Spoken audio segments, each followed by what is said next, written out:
மாதத்தின் முதல் நாள் யார் ஒருவர் குலதெய்வத்தை வரவச்சு வீட்டுல வழிபாடுகளை செய்யறாங்களோ அவங்க குடும்பம் தலைக்கும், குடும்பம் ஜெயிக்கும். குலத்தை ஜெயிக்க வைக்கும் குலதெய்வ வழிபாடு ஆவணி முதல் தேதி வரும் ஞாயிற்றுக்கிழமை வர இருக்கின்றது. விஷ்ணுபதி புண்ணிய காலத்துடன் சேர்ந்து வரும் ஞாயிற்றுக்கிழமை உங்க வீட்டுல குலதெய்வத்தை வழிபாடு செஞ்சீங்கன்னா இந்த மாதம் முழுவதும் உங்களுக்கு வளர்ச்சி கிடைக்கும். இது சத்தியம், சித்தர்களின் சூட்சமமான பரிகாரம்.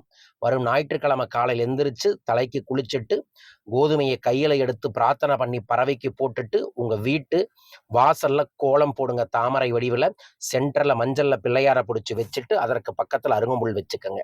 உங்களோட நிலவு பூஜை அப்படிங்கிறது தமிழ் மாதம் முதல் தேதி அன்று பண்ணணும். நிலவு பூஜைங்கிறது உங்க வீட்டு நிலவுல நல்லா மஞ்சள் தேய்ச்சி பெரிய குங்குமம் வச்சு மாயிலை கட்டி குலதெய்வத்திற்கு கற்பூரம் ஆரத்தி நிலவிலேயே காமிக்கணும். அதற்கப்புறம் அதற்கு முன்னாடியே வச்சு ஒரு எலுமிச்சம்பழத்தை கட் பண்ணி பாதி எலுமிச்சம்பழத்துல மஞ்சள் பாதி எலுமிச்சம்பழத்துல குங்குமம் வச்சு வீட்டு வாசல்ல வச்சுட்டு உங்களோட பூஜை அறையில ஒரு தட்டை வச்சு அது நிறைய கல்லுப்பை பரப்பி சென்டர்ல ஒரு அகழ்விளக்கு நெய் அகழ்விளக்கு ஏற்றி குலதெய்வத்திற்கு மகாலட்சுமிக்கு ஒரு உப்பு விளக்கு ஏற்றிருக்கேங்க.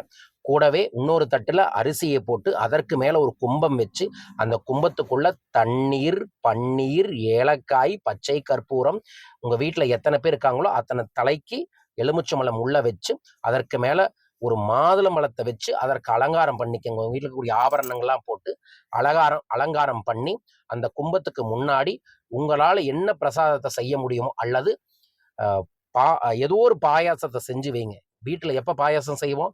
விசேஷம் வந்தா பாயாசம் செய்வோம். பாயாசம் செய்யுங்க, விசேஷம் வருங்க, இது ஒரு பரிகாரங்க செய்யுங்க. ஸோ பாயாசம் செஞ்சு வச்சுட்டு பல இனிப்புகளை வச்சுட்டு அதற்கு முன்னாடி உட்காரணும். பொறி வாங்கி வச்சுக்கோங்க. பொறி வாங்கி வச்சுட்டு நீங்க மனமாற உங்களோட குலதெய்வத்தை ஓம் குலதெய்வத்தோட மந்திரம் நம. என்னோட குலதெய்வம் கொட்டக்கார பச்சி காமாட்சி அம்மன். ஓம் கொட்டக்கார பச்சி காமாட்சி அம்மனே நமோ நம 108 முறை சொல்லணும். அதற்கப்புறம் உங்களோட குலதெய்வம் பல்வேறு விதமான தேவதைகளின் தொடர்பில் இருப்பாங்க. அத்தனை தேவதைகளின் அருளும் கிடைக்க ஓம் சகல தேவத வசிய வசிய சகலதோஷ நிவர்த்தியர்த்தம் தனசக்தி காரிய சக்தி பிராப்தப்தம் என்கின்ற சகல தேவதை வசியமும் சகல தோஷங்களும் நிவர்த்தி ஆகணும்னு சொல்லிட்டு அந்த பொறியாலையோ அல்லது பூக்களாலேயோ அச்சதையாலேயோ அந்த கும்பத்தை போற்றி வாழ்த்தணும். அதை பண்ணதுக்கு அப்புறம் நீங்க கனகதார சோசரத்தை மனமாற பாடிட்டு ஒரு தேங்காயை உடையுங்க, ஒரு எலுமிச்சம்பழத்தை கட் பண்ணி வையுங்க. கூடவே ஒரு வாழைப்பழத்தை ஓப்பன் பண்ணி வச்சுட்டு குலதெய்வத்திட்ட பேசுங்க. நான் இப்போ உங்கள்கிட்ட பேசணும்ல அந்த மாதிரி, எங்க ஆத்தா, என் ஐயாவே, நான் இந்த குடும்பத்தை நல்லா வளர்த்தணும்னு நினைக்கிறேன். குடும்பத்தில் இருக்கக்கூடிய எல்லா பிரச்சனையும் சரி பண்ணித்தாங்க.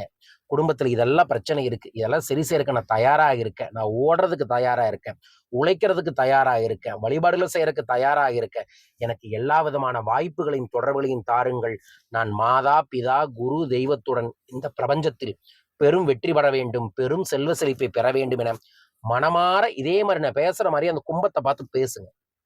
பேசிட்டு கற்பூரம் ஆரத்தி காமிச்சதுக்கு அப்புறம் அந்த கும்பத்து தீர்த்தத்தை எடுத்து வீடு முழுவதும் தெளிச்சு விடுங்கள். அந்த மாதுளையை ஓப்பன் பண்ணி வீட்டில் இருக்கிற எல்லாத்துக்குமே சாப்பிட கொடுங்க. அந்த கும்பத்துக்கு கீழே இருக்கக்கூடிய அரிசியை அடுத்த நாளே பொங்கல் செஞ்சு வீட்டில் மறுபடியும் சாமிக்கு படைச்சிட்டு சாப்பிடுங்க. யார் ஒவ்வொரு தமிழ் மாதத்தின் முதல் தேதி என்று இந்த பரிகார வழிபாட்டை செய்கிறார்களோ நிச்சயமா சொல்றேன், உங்க குடும்பம் வளருங்க. என் குடும்பம் வளர்வதற்கும் என் குபேர வீடம் வளர்வதற்கும் நம் வாழ்க்கையில நான் உங்களுக்கு நல்லது செய்வதற்கும் காரணம் என் குலதெய்வம் தான். குலமே தெய்வம். அந்த தெய்வத்தை விடாதீங்க. குலதெய்வத்தை பிடிச்சவன் முன்னேறுவான். நீ முன்னேறணும்னா குலதெய்வத்தை பிடிச்சுக்கோ. உலகத்துல எந்த மூலையில் இருந்தாலும் சரி குலதெய்வத்தை பிடித்துக்கொள். குலதெய்வம் தெரியாதுங்க குருஜி, காஞ்சி காமாட்சி அம்மனையோ திருச்செந்தூர் முருகனையோ குலதெய்வமாய் ஏற்றுக்கொண்டு வரும் ஞாயிற்றுக்கிழமை இந்த பரிகார வழிபாட்டை செய்யுங்கள். வளமும் நலமும் பெருகியே தீரும். உங்களுக்கும் பெருக வேண்டுமென பிரார்த்திக்கின்றேன்.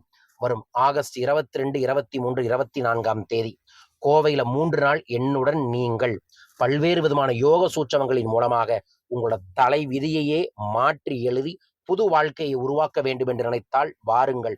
உங்கள் வாழ்க்கையின் திருப்பு முனையாக அமையும் ஆனந்த ரகசியம் பயிற்சியை பற்றிய மேலும் விவரங்களுக்கு தொலைபேசி எங்களை தொடர்பு கொள்ளுங்கள். ஆகஸ்ட் 25 EFT தெரப்பின்னு ஒரு ஸ்பெஷல் தெரப்பி உங்களோட வாழ்க்கையில் இருக்கக்கூடிய அத்தனை விதமான மனம் சார்ந்த நஷ்டங்களுக்கும் தீர்வுகளை தரக்கூடிய வாட்ஸ்அப் பயிற்சி வகுப்பு 11 நாள் நடைபெற இருக்கின்றது. கலந்து கொள்ள விவரங்களுக்கு தொலைபேசிகளை தொடர்பு கொள்ளுங்கள். மீண்டும் ஒரு அற்புதமான பதிவில் உங்களை சந்திக்கின்றேன். வாழ்க வையகம், வாழ்க பணமுடன்.